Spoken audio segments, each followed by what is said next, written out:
আসসালামু আলাইকুম সবাইকে, আশা করছি সবাই ভালো আছেন এবং সুস্থ আছেন। আজকে যে ভিডিওটা, এই ভিডিওটা কিন্তু একটু স্পেশাল।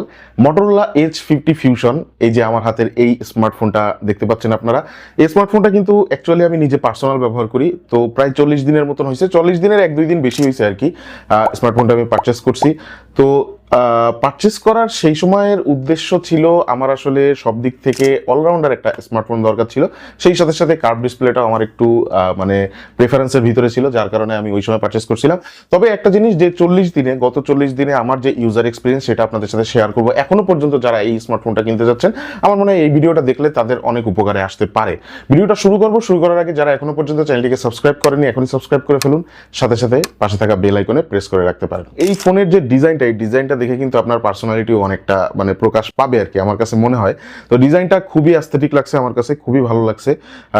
স্পেশালি এটার ব্যাক সাইডের যে ডিজাইনটা ভিগান লেদার, আমারটা হচ্ছে আর কি মার্শম্যালো ব্লু মনে হয়, যেটা মানে আকাশী নীল কালারের যে কালারটা, ভিগান লেদার সহ। তো ওই কালারটা আমি পারচেস করছি। ইভেন আমি একটা কথা বলে রাখি, আমি যে সময় পারচেস করছি সেই সময় এই কালারের জন্য আমার কাছ থেকে 1000 টাকা বেশি নেওয়া হয়েছে। মানে এই কালার বাদে আমি যদি হট পিঙ্ক যে কালারটা ছিল সেই কালারটা যদি পারচেস করতাম, তাহলে সেক্ষেত্রে আমি যে প্রাইস দিয়ে কিনছিলাম, তো সেখান থেকে তারা বলছিল যে 1000 টাকা মানে লেস রাখবে আর কি, কমায় রাখবে।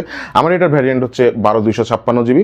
তো এইটার আমি শুরুর দিকে একদম ফার্স্টে আমি এটার যে বিল্ড কোয়ালিটি, সেটা নিয়ে আমি একটু কথা বলে নিই। টোটাল স্মার্টফোনটা কিন্তু প্লাস্টিক বিল্ড, এখানে কোনো জায়গায় কোনো মেটালের সেরকম কোনো সংস্পর্শ নাই। সাইডের যে ফ্রেমটা, এই ফ্রেমটা আমার কাছে একটু পলকা পলকা লাগছে, মানে পলকা বলতে একটু মানে চিপ কোয়ালিটির মনে হয়েছে। ইভেন যে কাভারটা প্রোভাইড করা হয়েছে বক্সের সাথে, সেই কাভারটা খেয়াল করে দেখলাম, কাভারটা পরানোর পরে সাইডের যে ফ্রেমটা, দুই সাইডের যে ফ্রেম দুইটা, এই দুইটা আর কি খালিই থাকে। যে কোনো সময় এটার উপর যদি একটা স্ক্র্যাচ পড়ে যায় তাহলে কিন্তু গেল। আর তাছাড়াও এর পিছনের যে ভিগান লেদার যেটা দেখতেছি, কোয়ালিটি বেশ ভালো মোটামুটি। আর এইটার একটা অন্যরকম একটা স্মেলও পাওয়া যায়। বাট এটার আমার কাছে যেটা প্রবলেম মনে হয়েছে, এই যে ভিগান লেদারটা, আমার কাছে কেন জানি মনে হয় এই ভিগান লেদারটা বেশি দিন মানে টিকবে না আর কি। অথবা আপনি যদি খালি হাতে ব্যবহার করেন, তাহলে সেক্ষেত্রে তো ময়লা হয়ে যাওয়ার সম্ভাবনা থাকেই। সেই সাথে সাথেই এই ভিগান লেদারটা মানে লং টার্মে আমার মনে হয় যে 1 বছর হইতে না হইতে, অথবা 1 বছর পরে আর কি এটা উঠে যাওয়ার একটা পসিবিলিটিস আছে, আমার কাছে কেন জানি মনে হয় এটা। তবে এবারে এটা যে ব্যাক সাইডের ডিজাইন, ইভেন ক্যামেরার যে কাট আউট, সেটাও সেই দুইটা আমার কাছে খুবই ভালো লাগছে। সিম্পল ডিজাইন আর কি, খুব বেশি চকরাবকরা না। আমার কাছে এই ধরনের ডিজাইনই আর কি বেশি পছন্দ। ফ্রন্ট সাইড নিয়ে যদি কথা বলি, ফ্রন্ট সাইডে কিন্তু আপনার কার্ভ ডিসপ্লে দেওয়া থাকতেছে এবং কর্নিং গরিলা গ্লাস 5 এর প্রোটেকশন কিন্তু এখানে দেওয়া থাকতেছে। ডান দিকে আপনার এই যে ভলিউম রকার যে বাটনটা, সেটা ডান দিকে দেওয়া থাকতেছে। একটা মানে পাওয়ার বাটন দেওয়া থাকতেছে। এটা সবই ডান দিকে পজিশনিং করা বাটনগুলো। নিচের দিকে টাইপ সি পোর্ট পাচ্ছেন, একটা সিম কার্ড স্লট পাচ্ছেন। উল্লেখ্য, এখানে কিন্তু আলাদাভাবে কোনো মেমোরি কার্ড ব্যবহার করা যায় না, এটা হচ্ছে হাইব্রিড সিম স্লট। আপনারা দুইটা সিম এখানে একসাথে ইউজ করতে পারবেন। এবং সেই সাথে সাথে নিচের দিকে স্পিকার দেওয়া থাকতেছে, এবং এটা কিন্তু ডুয়েল স্টেরিও স্পিকার দেওয়া থাকতেছে এই ফোনটাতে, যার কারণে আপনি মোটামুটি বেশ ভালো একটা সাউন্ড পাবেন। তবে একটা জিনিস খেয়াল করে দেখলাম সাউন্ডের ক্ষেত্রে, আমি যখন শুরুর দিকে এই ফোনটা মানে ইউজ করা শুরু করছি, তখন দেখতাম যখন হাই ভলিউম দেওয়া হইতো, মানে ভলিউম কন্ট্রোলিংটা খুব স্মুথলি হইতো না আর কি। হাই ভলিউম দিলে এটা খুব বেশি মানে খুব জোরে আওয়াজ করতেছিল। এবং পিছনের যে ব্যাক সাইডের যে পোর্শনটা, এই ব্যাক সাইডের পোর্শনটা কিন্তু মানে প্রচন্ড রকমের ভাইব্রেট করে, হাতে নিলে খুবই বিরক্তিকর লাগে এই জিনিসটা। অ্যাকচুয়ালি আমি এর আগে কিন্তু OnePlus 9R ইউজ করছি, ইভেন OnePlus 9R এখনো আমার কাছে আছে। তো সেই ওইটাতেও কিন্তু ডুয়েল স্টেরিও স্পিকার দেওয়া আছে, যার কারণে ওইটাতে কিন্তু এই ধরনের কোনো সমস্যা আমি ফেস করিনি। বাট এইটাই কিন্তু এই ধরনের সমস্যা আছে। তবে একটা জিনিস আপনি যেটা করতে পারেন, সেটা হচ্ছে যে এই ফোনের মধ্যে অডিও অপশনে গেলে, আপনি সাউন্ড অপশনে যদি যান, সেখানে যে আপনি এই অডিওটা একটু কাস্টমাইজ করে ব্যবহার করতে পারেন। ডিসপ্লে সেকশনে কিন্তু এখানে POLED ডিসপ্লে দেওয়া থাকতেছে। POLED ডিসপ্লে সম্পর্কে যারা জানেন না, তাদেরকে আমি একটু বলে রাখি। অ্যাকচুয়ালি POLED হচ্ছে ওলেডেরই একটা আলাদা মানে পার্ট। ওলেড ডিসপ্লে দুইটা ভাবে তৈরি হয়, একটা হচ্ছে POLED আর একটা হচ্ছে অ্যামোলেড। তো অ্যামোলেড যেটা, সেটার মানে তৈরি করার সিস্টেমটা আলাদা, আর POLED যেটা, এটা তৈরি করার সিস্টেমটা একটু আলাদা। তবে একটা জিনিস শুনলাম, সেটা হইতেছে যে POLED যে ডিসপ্লেগুলা, এই ডিসপ্লেগুলাতে আর কি গ্রিন লাইনের যে ইস্যুটা, সেটা তুলনামূলকভাবে অ্যামোলেড ডিসপ্লে থেকে একটু কম। তো যার কারণে এখানেও আমি একটু আশ্বাস পাইছিলাম যে না, এই ফোনটা নিলে গ্রিন লাইনের সমস্যা হয়তো বা নাও পড়তে পারে। আমার যে OnePlus 9R, ওইটাতে গ্রিন লাইন পুরো একদম ভরে গেছে। 1 বছর প্রায় আমি গ্রিন লাইন সহ ইউজ করতেছি, এখনো ডিসপ্লে চেঞ্জ করা হয় নাই। এখানে কিন্তু 144 হার্টজ পর্যন্ত আপনার যে রিফ্রেশ রেটটা, সেটা সাপোর্ট করে। আপনি 120 হার্টজ, 144 হার্টজ, অথবা আপনি অটোমেটিকও দিয়ে রাখতে পারেন। আমি 144 হার্টজ দিয়েই ব্যবহার করি। করি এবং এটার ব্যবহার করতে আমার মোটামুটি বেশ ভালোই লাগতেছে। তবে একটা জিনিস OnePlus 9R এর সাথে আমি তুলনা করে দেখলাম, OnePlus 9R এ 120 হার্জের ডিসপ্লে দেওয়া থাকতেছে, বাট এইটা যে 144 হার্জ, আমি খুব আহামরি বিস্তর কোনো পার্থক্য পাই নাই, মোটামুটি একই রকম লাগছে আমার কাছে। আর 1600 নিটস পিক ব্রাইটনেস, এটার 1600 নিটস পর্যন্ত পিক ব্রাইটনেস যায়, ব্রাইটনেস জনিত সেরকম কোনো ইস্যু নাই। তবে একটা জিনিস খেয়াল করে দেখছি, আপনি যদি খুব মানে একদম পাওয়ারফুল রোদের আলো, একদম সূর্যের আলোটা যদি ডিরেক্টলি এটার উপরে পড়ে, সেক্ষেত্রে মনে হয় যে আরেকটু যদি মানে ব্রাইটনেস নিটসটা যদি আরেকটু বেশি হইতো ভালো হইতো আর কি। মাঝে মাঝে একটু দেখতে প্রবলেম হয় আর কি, বাইরে ডে লাইটে আর কি। আচ্ছা, এরপরে আপনার এই ডিসপ্লেটার যে রেজুলেশন, এটা হচ্ছে 1080x2400 পিক্সেলের একটা ডিসপ্লে, এবং এখানে কিন্তু এই ডিসপ্লেটার পিপিআই হচ্ছে 393, কর্নিং গরিলা গ্লাস 5 এর প্রোটেকশন দেওয়া আছে, এটা আমি আগেই বলছি। আর এই ডিসপ্লেটার স্ক্রিন টু বডি রেশিও হচ্ছে 91.6%। কথা বলবো এই যে ডিসপ্লেটা, এই ডিসপ্লেটার ভালো এবং খারাপ দুইটা দিক নিয়ে। ভালো যে দিকগুলা সেটা হচ্ছে যে প্রথমে বলতে হবে যে অবশ্যই কার্ভ ডিসপ্লে খুবই প্রিমিয়াম লাগে, ডিসপ্লে চিন বেজেল একদম মানে নাই বললেই চলে, সবকিছু একদম সিমেট্রিক্যাল, আর মানে দেখতে হাতে নিতে খুবই প্রিমিয়াম লাগে কার্ভ ডিসপ্লে আর কি, যেমন হয়ে থাকে। এটা যে মিডিয়া কনজিউমিং সেটা কিন্তু অসাধারণ। যারা সিনেমা প্রেমী আছেন অথবা মোবাইল দিয়ে সিনেমা দেখেন অথবা দেখেছে মানে সোশ্যাল মিডিয়াতে বেশিক্ষণ থাকা পরে, ইউটিউবে ভিডিও টিডিও দেখা পরে অথবা নেটফ্লিক্স, অ্যামাজন প্রাইম এইসব জায়গাতে আপনারা দেখা যাচ্ছেন মুভি টুভি মানে দেখে থাকেন, তাদের জন্য এটা কিন্তু খুবই স্পেশাল একটা ডিসপ্লে। বাট এই ডিসপ্লেটার একটা সমস্যাও আছে, সেটা হচ্ছে যে যখন আপনি একদম মানে লো লাইটে, মানে বিশেষত একদম রুমের লাইট যখন রাত্রেবেলা অফ করে দেওয়া হয়, তখন দেখা যাচ্ছে যে এইটার ডিসপ্লেটা যখন রেজুলেশন মানে যে ব্রাইটনেসটা সেটা যখন একদম কমে আসে, তো সেক্ষেত্রে খেয়াল করা যায় ডিসপ্লের ভিতরে মানে ছোপ ছোপ ছোপ ছোপ মানে পুরো ডিসপ্লে জুড়েই, মানে যখন আপনি ব্ল্যাক টাইপের অথবা অ্যাশ টাইপের কোনো একটা ইন্টারফেসে ঢুকবেন, অ্যাশ টাইপের বলতে মানে ছাই কালারের কোনো ইন্টারফেসে আপনি যখন ঢুকবেন, তখন এই জিনিসটা খুব ভালোভাবেই আর কি ভিজিবল হয়, দেখতে খুবই মানে অস্বাভাবিক লাগে। আমি তো শুরুর দিকে ভাবছিলাম যে এটা আসলে মানে আমার ফোনের কোনো প্রবলেম কিনা, বাট পরে ঘাটাঘাটি করে দেখলাম যে না, এটা আসলে এরকমই। বাট আপনি অলওয়েজ অন যে ডিসপ্লে সেটাও আপনি এখানে ওইভাবে আর কি মানে অল টাইম আপনি ইউজ করতে পারবেন না, বাট এটা সাময়িক সময়ের জন্য দেখাচ্ছে যে আপনি ডিসপ্লেতে ট্যাপ করলে অলওয়েজ অনের মতন একটা আসবে। আপনি সেক্ষেত্রে ব্ল্যাক যে ওয়ালপেপারগুলো আছে সেগুলো ইউজ করতে পারেন আপনার লক স্ক্রিনে, তাহলে সেক্ষেত্রে অলওয়েজ অনের যে সুবিধাটা সেটা ভোগ করতে পারবেন। আলাদাভাবে যে অলওয়েজ অন যে ডিসপ্লেটা, সেটা আমি এখানে কাস্টমাইজ করার কোনো অপশন আমি দেখলাম না। আর ডিসপ্লে নিয়ে যেহেতু কথা বলছি, ওয়ালপেপার এগুলোও আমি একটু বলে রাখি। এইটার যে ওয়ালপেপার আছে স্মার্টফোনটার ভিতরেই হিউজ পরিমাণে ওয়ালপেপার আপনারা পেয়ে যাবেন। ওয়ালপেপার অপশনের ভিতরে গেলে আপনারা কিউরেটেড ওয়ালপেপার নামে একটা জায়গা আছে, সেখান থেকে আপনারা হিউজ পরিমাণে মানে ওয়ালপেপার পাবেন। প্রত্যেকটা ওয়ালপেপারই এখানে খুব ভালো লাগে। কার্ভ ডিসপ্লেতে আপনি যে ধরনের ওয়ালপেপারই ব্যবহার করেন সে দেখতে কিন্তু খুবই প্রিমিয়াম লাগে আর কি। তো ডিসপ্লের এই একটা সমস্যা বাদে আরেকটা যে সমস্যা আমি খেয়াল করছি সেটা হচ্ছে যে খুব ক্রিটিক্যাল যে সিচুয়েশনগুলো, যেমন দেখা যাচ্ছে যে আপনি যখন রাতের বেলা বাইরে বের হবেন, দেখা যাচ্ছে যে আপনি কোনো দোকানের সামনে দাঁড়ানো, সেখানে মানে খুব বেশি লাইটও না আবার খুব মানে কম লাইটও না, এই ধরনের লাইটিং কন্ডিশনগুলোতে এই ডিসপ্লেটা একটু স্ট্রাগল করে ব্রাইটনেসটা অ্যাডজাস্ট করতে গেলে।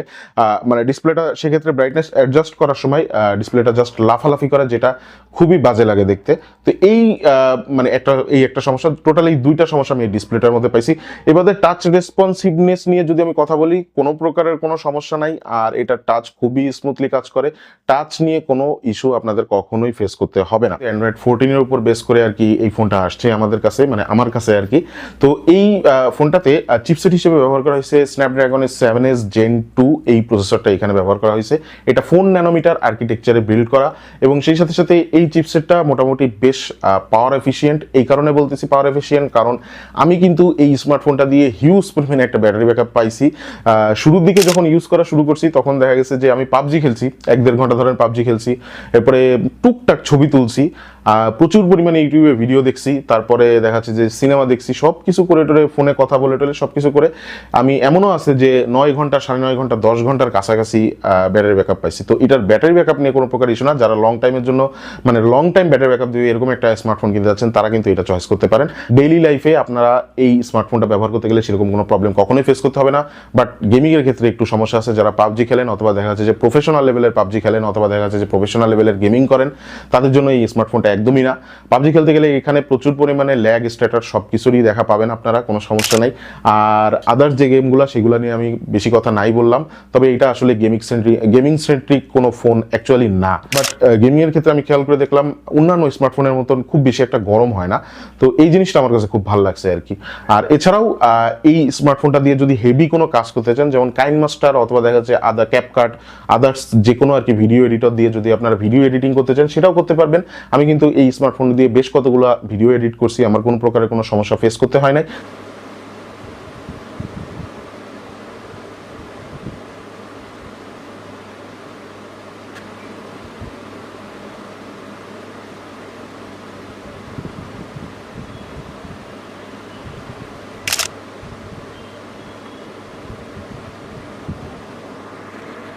ক্যামেরা সেকশনে আসলে এখানে পিছনের দিকে মানে মেইন ক্যামেরার দিকে যদি আমরা আসি, তাহলে 50 মেগাপিক্সেলের একটা প্রাইমারি সেন্সর দেওয়া থাকতেছে, মানে মেইন সেন্সর আর কি দেওয়া থাকতেছে।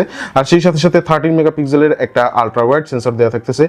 কথা বলবো এই যে 50 মেগাপিক্সেলের যে সেন্সরটা, এটা কিন্তু ডুয়েল পিক্সেল অটোফোকাস সেন্সর। তো এই সেন্সরটা মোটামুটি ডে লাইট অথবা লো লাইট দুই দিক থেকে খুব ভালো পারফরমেন্স করে। ডে লাইটের যে কন্ডিশনগুলো মোটামুটি বেশ ভালো ধরনের ছবি ক্যাপচার করতে পারে, তবে একটা জিনিস, ছবি তোলার পরে যে প্রসেসিংটা হয় আমার কাছে মাঝে মাঝে মনে হয় যে এটা একটু ওভার প্রসেসড হয়ে যায়।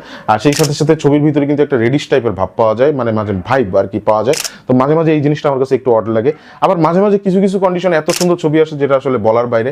পোর্ট্রেট শট নিয়ে যদি কথা বলি, পোর্ট্রেট শট মোটামুটি ডে লাইট কন্ডিশনে খুব ভালো পোর্ট্রেট তুলতে পারে, সমস্যা নেই। এজ ডিটেকশনও মোটামুটি ঠিকঠাক আছে, বাট আমার কাছে মনে হয় যে এজ ডিটেকশনটা আরেকটু স্মুথ করার দরকার আছে। মাঝে মাঝে একটু মানে এটা একটু কি বলে আর কি এআই টাইপের লাগে এজ ডিটেকশনটা, মানে যখন আর কি ব্যাকগ্রাউন্ডটা ব্লার হয়ে যায় তখন মনে হয় যে এটা আলাদাভাবে ব্লার করা হয়েছে, ন্যাচারাল লাগে না আর কি। তো এই জিনিসটা আরেকটু ন্যাচারাল করার দরকার আছে, সফটওয়্যার আপডেটের মাধ্যমে মনে হয় করা সম্ভব। ও সফটওয়্যার আপডেট নিয়ে যেহেতু কথা বললাম, বলে রাখি আমি কিন্তু ফোনটা পারচেস করার পরে একটাই সফটওয়্যার আপডেট এই পর্যন্ত পাইছি।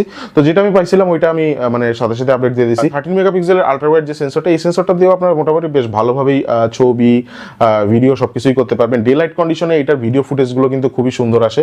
তবে একটা জিনিস, ভিডিও করার সময় কিন্তু আপনি যখন মানে ক্যামেরাটা মুভ করবেন তখন সেক্ষেত্রে আপনার এই ফুটেজটা একটু স্টার্টার করে ভিডিও করার সময় দেখা যায়, এবং এই স্টার্টারটা আবার অনেক ক্ষেত্রে আপনি যখন মানে ফুটেজ রেকর্ড করার পর যখন আপনি এটা দেখবেন পরবর্তীতে তখনও কিন্তু এই স্টার্টারটা খেয়াল করা যায়। এই জিনিসটা আমার মনে হয় সফটওয়্যার আপডেটের মাধ্যমে এটা ফিক্স করা সম্ভব। তো মিক্স একটা মানে এক্সপিরিয়েন্স হয়েছে আমার এটার ক্যামেরা ব্যবহার করতে, যে মানে ব্যাক সাইডে যে ক্যামেরাটা এটা। তবে ওভারঅল যদি এক কথায় আমার উত্তর দিতে হয় তাহলে আমি এইটার যে ক্যামেরাটা এটা আমি মোটামুটি ভালো বলবো, খুব বেশি ভালো আমি বলতে পারবো না ভাই, মোটামুটি ভালো বলা যাবে। আর যারা ব্লগিং করেন, কেউ যদি চান যে এই স্মার্টফোনটা কিনে ব্লগিং করতে চান তাহলে সেক্ষেত্রে আপনারা করতে পারেন, সমস্যা নেই। ফ্রন্ট সাইডে যে ক্যামেরা এটা নিয়ে যদি কথা বলি, 32 মেগাপিক্সেলের ক্যামেরা দেওয়া থাকতেছে এখানে। এটার যে ফ্রন্ট সাইডে যে পোর্ট্রেট সেটাও মোটামুটি ভালো পাবেন, তবে এখানেও একটু কথা আছে, পোর্ট্রেটের যে এজ ডিটেকশনটা সেটা একটু মানে মনে হয় যে এআই জেনারেটেড, অথবা দেখা যাচ্ছে যে এটা পরবর্তীতে ব্লার করা হয়েছে এরকম কোনো কিছু লাগে আর কি দেখতে, মানে ন্যাচারাল লাগে না, আরেকটু ন্যাচারাল করার দরকার আছে। আর তাছাড়াও মোটামুটি পোর্ট্রেট ভালো ওঠে। স্মার্টফোনটা কিন্তু আসলে 8GB 12GB এই দুইটা ভ্যারিয়েন্টে আর কি পাওয়া যাবে। 8GB সাথে 128GB স্টোরেজ দেওয়া থাকতেছে এবং 12GB সাথে 256GB স্টোরেজ দেওয়া থাকছে। আমার যে ভ্যারিয়েন্টটা এটা 12GB 256GB। লাস্ট ব্যাটারি সেকশনটা একটু কথা বলে নিই, সেটা হচ্ছে যে 5000 মিলিঅ্যাম্পের ব্যাটারি দেওয়া থাকতেছে, এবং 5000 মিলিঅ্যাম্পের ব্যাটারি দেওয়া থাকা সত্ত্বেও এই স্মার্টফোনটা কিন্তু হাতে নিলে যে ওয়েট ডিস্ট্রিবিউশনটা সেটা কিন্তু খুব ভালোভাবেই তারা মেনটেন করছে, এবং এই ওয়েট ডিস্ট্রিবিউশনটা ভালোভাবে মেনটেন করার কারণে হাতে খুব বাল্কি মনে হবে না, খুবই হালকা লাগে ফোনটা। সেই সাথে সাথে কিন্তু 5000 মিলিঅ্যাম্পের ব্যাটারি হওয়ার সাথে সাথে তারা কিন্তু 68 ওয়াটের চার্জার এখানে প্রোভাইড করছে। চার্জিং নিয়ে আমার একটু সমস্যা আছে, সেটা হচ্ছে যে আপনি যখন চার্জে দিয়ে এই ফোনটা কোনো কিছু ইউজ করতে যাবেন, মানে চার্জে দিয়ে যদি আপনি ভিডিও দেখেন অথবা ফোনটা ইউজ করেন, সেক্ষেত্রে একদমই মানে বলতে গেলে মানে চার্জই হয় না, এরকমই বলা যায় আর কি। আর হইলেও খুবই স্লো হয়। এই জিনিসটা খুবই বিরক্তিকর লাগছে আমার, কারণ আমি OnePlus 9 যখন ইউজ করছি আমি চার্জে দিয়েই ইউজ করতাম, সেই সাথে সাথে আপনার চার্জও খুব দ্রুত হইতো। তো এই জিনিসটা দেখলাম যে এই ফোনটা আর কি চার্জে দিলে আর কি ওইরকম হয় না, চার্জ হয় না যদি আপনি ইউজ করেন। আর যদি না ইউজ করেন তাহলে 68 ওয়াটের চার্জার দিয়ে যেভাবে চার্জ হওয়ার দরকার মোটামুটি সেভাবেই চার্জ হয়। ওভারঅল আমি যখন ফোনটা পারচেস করছি তখন 37,200 টাকা আমার মানে দিয়ে পারচেস করা লাগছে, 12256GB এই কালারটা। এখন একটু দাম বাড়ছে দেখতেছি আর কি মার্কেটে, হয়তোবা মানে চাহিদার তুলনায় অ্যাভেলেবিলিটি কম। তো যারা আসলে এই স্মার্টফোনটা পারচেস করতে চান, আমি এক কথায় আপনাদেরকে বলে দিই, সেটা হচ্ছে যারা আসলে মিনিমাল ইউজার, দেখা যায় যে প্রফেশনাল কাজে আপনারা ভিডিও এডিটিং এর কাজ করেন না অথবা খুব বেশি গেমিং করেন না, বাট লুক সেন্ট্রিক মানে দেখতে মোটামুটি বেশ ভালো হবে এরকম একটা স্মার্টফোন কিনতে যাচ্ছেন এবং ক্যামেরাটা ডেইলি লাইফে যারা ক্যামেরা ইউজ করেন দেখা যাচ্ছে যে সেলফি তোলা, টুকটাক ভিডিও করা, ব্লগিং ভিডিও যারা করতে চান তারা অবশ্যই খুব আরামে করতে পারবেন এটা দিয়ে। এটার ভিডিও ফুটেজ কিছু কিছু ক্ষেত্রে খুবই ভালো আসে। আর মোটামুটি এই মিনিমাল ইউজ যারা করবেন দেখা যাচ্ছে যে লং টাইম ব্যাটারি ব্যাকআপ পাবেন, দেখা যাচ্ছে যে একদিন চার্জ দিলে 2 দিন থাকবে, মানে বেশি একটা ইউজ যেহেতু করা পড়বে না আপনাদের, তো তাদের জন্য এই স্মার্টফোনটা কিন্তু খুবই পারফেক্ট একটা চয়েস হবে। পারফরমেন্স সেন্ট্রিক ফোন কিন্তু এটা না, মানে হাই পারফরমেন্স সেন্ট্রিক ফোন কিন্তু এটা না। আমি আবার বলে দিচ্ছি, যারা হাই পারফরমেন্স সেন্ট্রিক ফোন কিনতে চান তারা অবশ্যই অন্য অপশন আছে মার্কেটে, সেগুলো দেখতে পারেন। তো আজকের ভিডিওটা এখানে শেষ করতেছি। সবাই ভালো থাকবেন, সুস্থ থাকবেন। ভিডিওটা ভালো লেগে থাকলে একটা লাইক দিয়ে রাখবেন, চ্যানেলকে সাবস্ক্রাইব না করে থাকলে সাবস্ক্রাইব করে রাখবেন। আসসালামু আলাইকুম।